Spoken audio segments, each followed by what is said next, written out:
confident that we put that fire out with our CO2 system, but I just about lost my best friend's son. Flames swallowed the boat before anyone could react. All right, get ready to pull that hatch. Yeah? Somebody unhook me here. Everything ready. The Wizard crew was caught off guard, trapped in a nightmare of smoke and chaos. With Tyler stuck below deck, the crew had one chance to save him before everything went up in flames. Alarms blared, smoke thickened, and the air turned into poison. Let us not forget, even with Tyler safe, the fire was only the beginning. Something far worse was lurking, waiting to strike again. The blaze that turned calm waters into chaos. You're on deck, everything seems just about normal, and then, bam, thick black smoke starts pouring in. The air turns gritty, it feels like it's closing in on you, and breathing feels like sucking in exhaust from a decade-old truck. That's what it was like for the Wizard crew, only worse because they were also trying to get their guy Tyler out from below deck.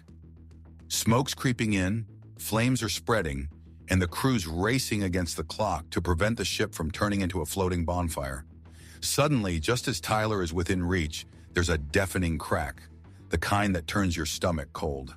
The alarms are screaming, everyone's scrambling, and Tyler's stuck below. Smoke, okay, all right. Hey, Soper, engine room, Freddy, engine room. Maloney says we got some kind of smoke going on down there in the engine room. Let's find out what it is. Can you imagine the chaos? It's all go, go, go. No time for hesitation. There's a tense moment. The leader has to decide if it's worth the risk to send someone down there. Lives versus fire, a classic Deadliest catch choice. They end up deciding to go for it because what's a little extra danger when you're already in the frying pan? With muscles straining and adrenaline doing most of the thinking, they crack open the hatch, brace themselves, and dive into the smoke. It's ugly, they're shouting, and seconds feel like years. But finally, they manage to sling Tyler out. There's relief, a few cheers, brief because the fire's still raging. They rush to close off the area, anything to keep that inferno from spreading and cooking everyone alive. Just when things seem to stabilize, reality strikes again. The ship's gone from beauty to beast in mere moments. One minute it's all calm waters and golden skies, and the next, flickering lights, smoke-filled decks, and people scurrying around like it's the end of days. The COTU system kicks in to fight the fire, giving everyone a false breath of calm. Because honestly, who's buying that the fire's actually done with them? Everyone's on edge, waiting for word that the blaze is officially out and nobody's gotten burned to a crisp. What'd you get on that? 67. 67. I'll take 67. We're on fish. If I keep it up like this, I should be able to fill up 2 tanks. There's this tension. A kid, the young son of a close friend, might be caught up in this mess. The thought alone is like a weight pressing down. Nobody's saying it, but everyone's thinking the same thing. Is he okay? The seconds drag, the kind of silence that's louder than anything else, until the confirmation finally comes. Nobody's hurt, and the fire's sort of, maybe under control. But that's not the end. No, the fire's just a piece of the puzzle. They're out in the middle of nowhere, and now there's talk of shutting down the main engine. A small fire in the engine room starts playing with everyone's nerves. It's like someone's trying to one-up the disaster that's already unfolded. They open the front door, figuratively and literally, to face whatever's coming next. Silence on the radio, the kind that's even more unnerving than all the shouting and alarms.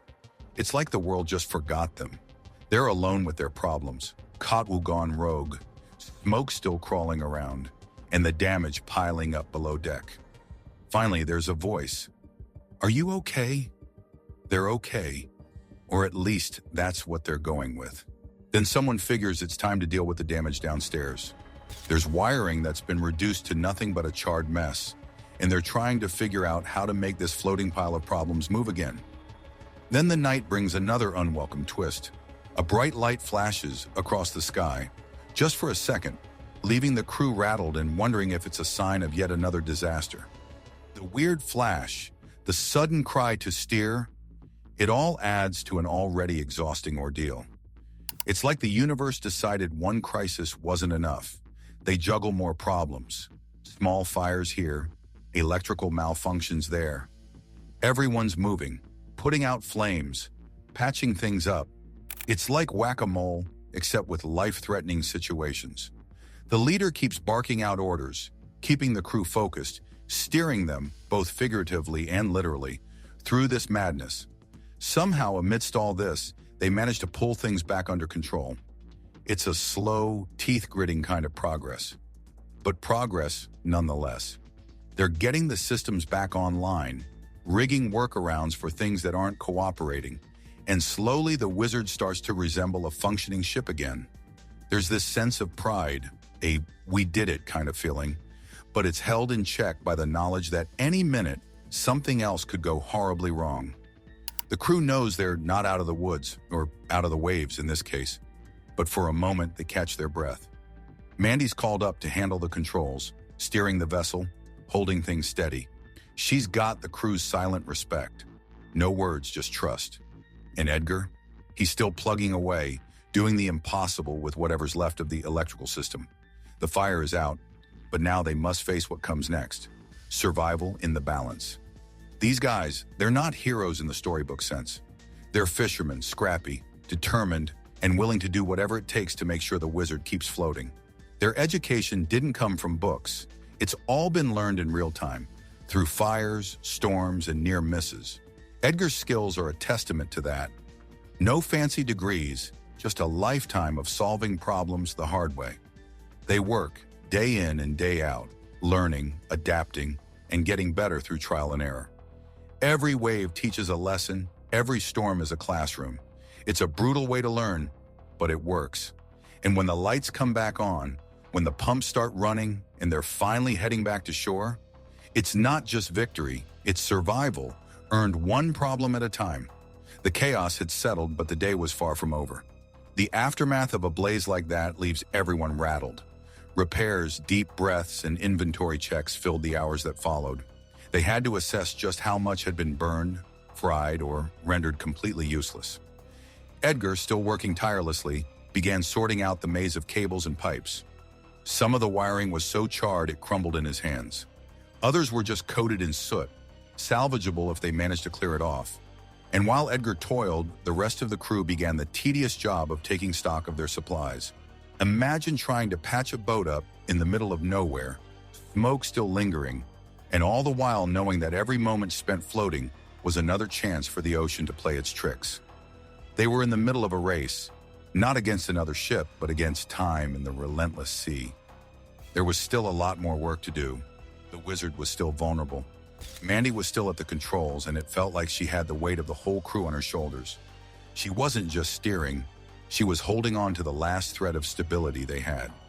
Everyone fell into a rhythm, if you can call it that. It was like a well-rehearsed dance with everyone moving in sync, even if they didn't have the energy to say much. The motions were automatic at this point.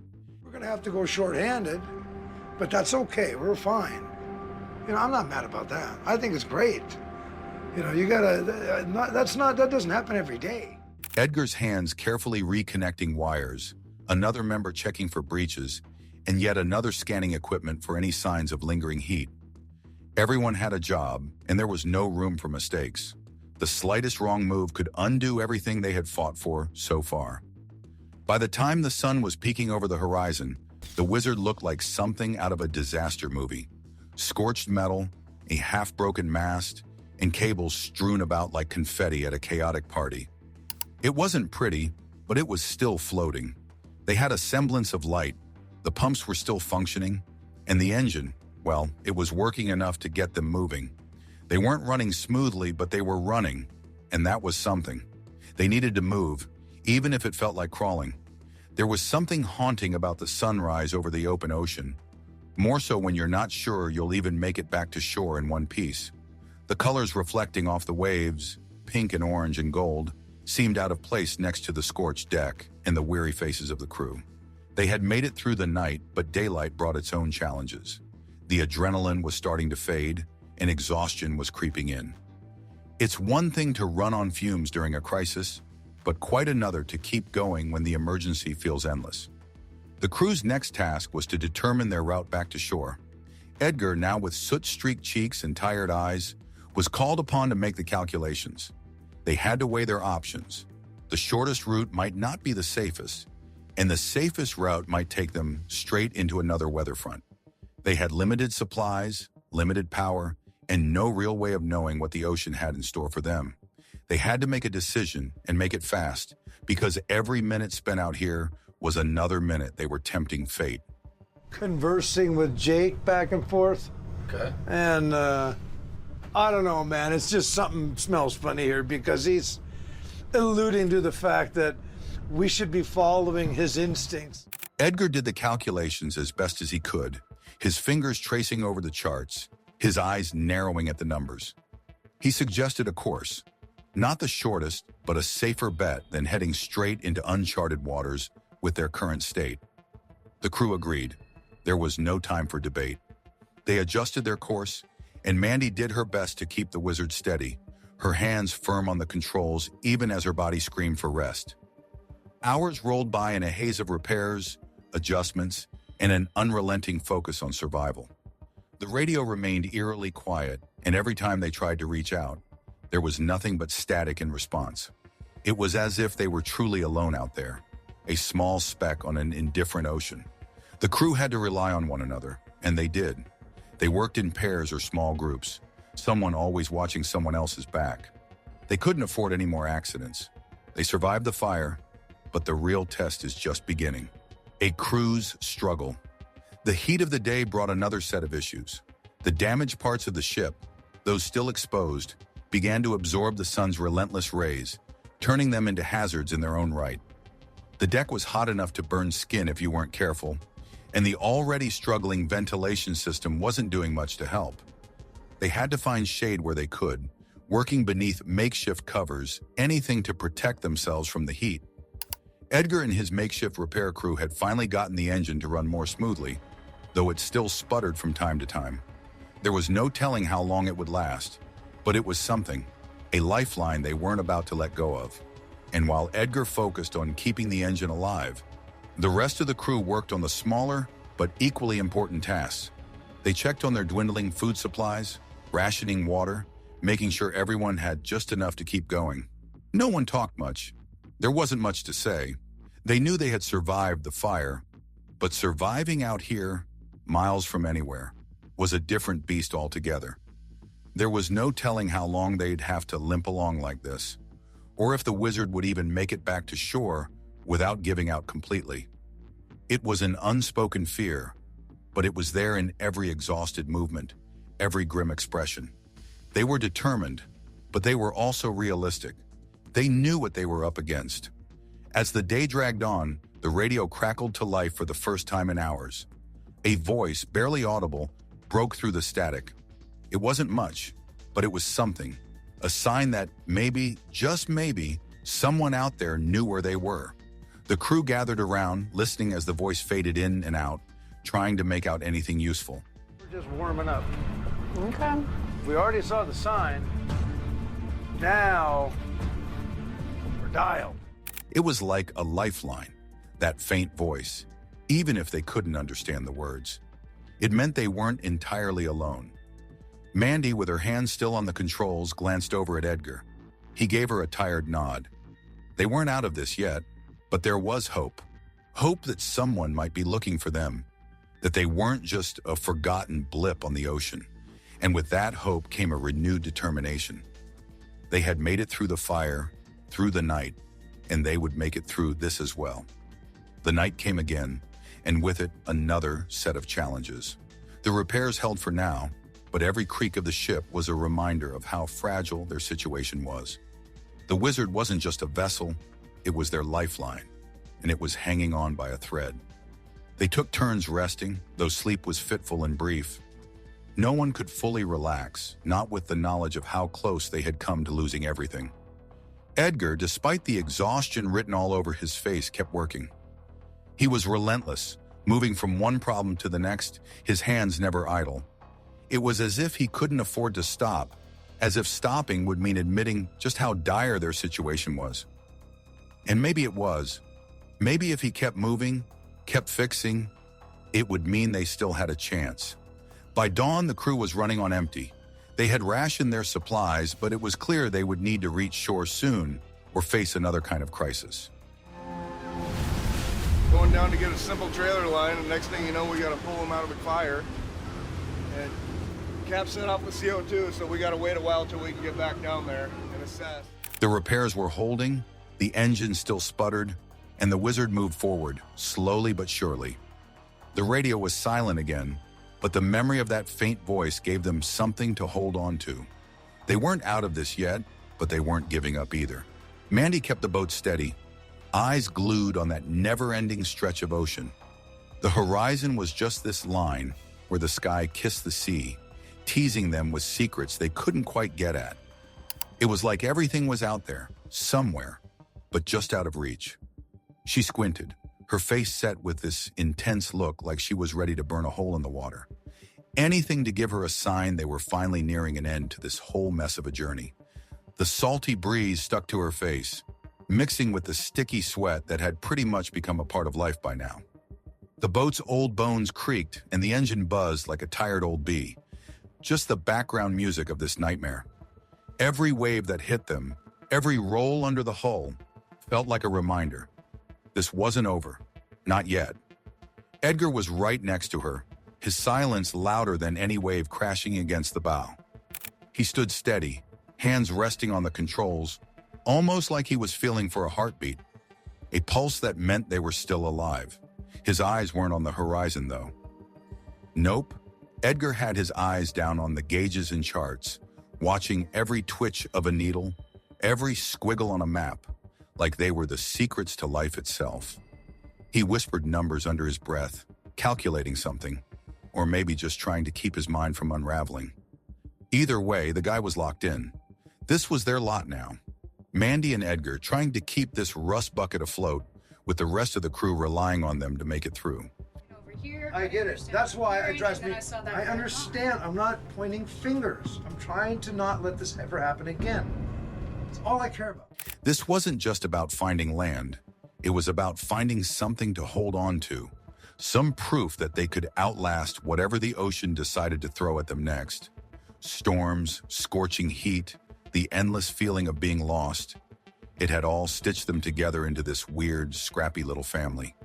Everybody pulling their weight, doing what they could with whatever scraps of courage they had left. The weight of it all sat heavy on Mandy's shoulders, but under all that pressure, there was something else too.